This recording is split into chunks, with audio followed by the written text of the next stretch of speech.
నిజంగా గురుకులం బల్లల పోరల అవస్థ చూస్తుంటే నాకైతే కండ్ల పొంటే నీళ్ళే వచ్చినాయోళ్ళ.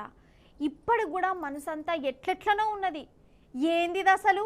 గింత అద్మానమా, గింత ఘోరమా? వాళ్ళు మనుషులు అనుకున్నారా, ఏమనుకున్నారా? అసలు గురుకులంలో చదివే పోరలంటే మరి గింత చిన్న సూపా?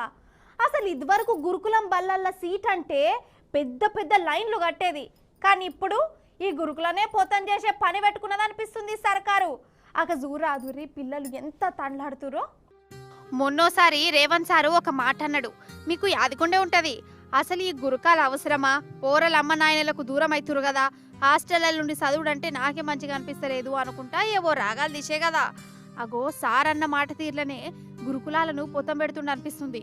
ఒకటి రెండని కాదు, మన రాష్ట్రంలో ఉన్న గురుకులాలన్నీ ఈ 8-9 నెలల సంధి అద్మానం అంటే అద్మానమైన వల్ల. నేనేదో ఉత్తపచ్చగా చెప్తలేను. అగో పిల్లల అవస్థను మీరే చూరాదురి. మన హరీష్ అన్న సబితక్కతో ఎట్లు చెప్పుకుంటూ ఏడుస్తురో.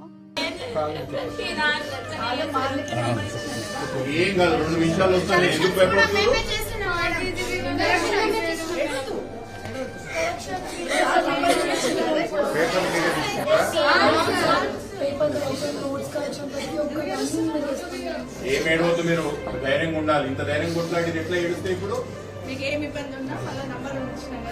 నిమిషాలు వస్తాం, మేము ఏం భయపడద్దు.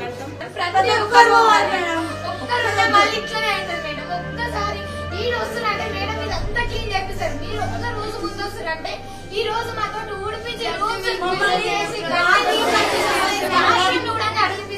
ప్రతి ఒక్కటి మాతో చేపిస్తారు.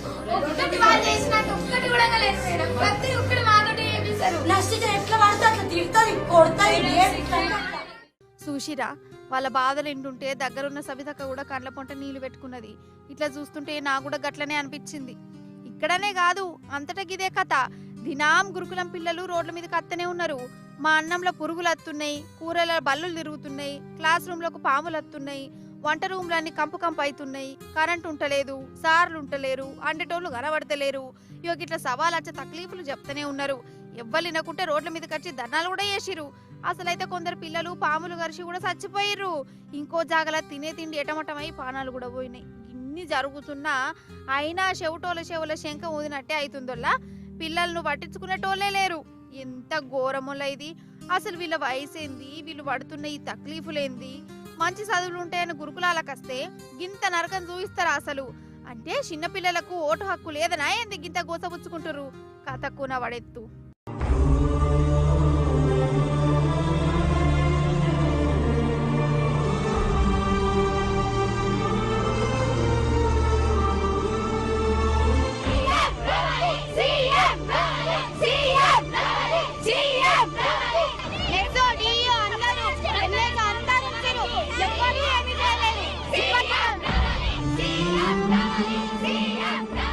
మాకు క్లాసెస్ మంచిగా చెప్తారు, ఫుడ్ మంచిగా పెడతలేరు. అసలు వాళ్ళు వేరే ఫుడ్ అనుకుంటారు. మాకేమో పురుగులేదు. నిజం చెప్పురోళ్ళ, కేసీఆర్ సార్ పాలనలా మన తెలంగాణ గురుకులాలు ఎట్లుండే? నేను కాదు, గురుకులాల చదివిన పిల్లలే చెప్తారు. వాళ్లకు సన్నన్నం పెట్టేది, పొద్దుగాల టిఫిన్లు, మాపటీలైతే కడుపులో ఇంత ఆసరుండాలని స్నాక్స్, మంచి మంచి చదువులు, కంటి నిండా నిద్రపోయేందుకు మంచి సౌలతులు ఇచ్చిండు కేసీఆర్ సారు. అందుకే కేసీఆర్ సార్ పాలనలా గురుకుల బల్లె సీట్ల కోసము మస్తు డిమాండ్ ఉండేది. పెద్ద పెద్ద లైన్లు కట్టేది. ఈ మాట నేను కాదు, ప్రతిపక్ష పోలు కూడా ఒప్పుకొని తీరుతారు. మరి కేసీఆర్ సార్ అటు పక్కకు జరగంగానే గురుకులాల పరిస్థితి ఎందుకు గిట్లయింది? ఎందుకు ఇంతగానం కోపం పెట్టుకున్నారు ఈ బల్లె మీద? ఎవరి మీదనో కోపం మీ పోరల మీద తీసుడేంది? ఎంత అన్యాయం వల్ల ఇది. పోరులేం పాపం చేసిరా అసలు? గిట్లనే గరమైతురు తల్లిదండ్రులు.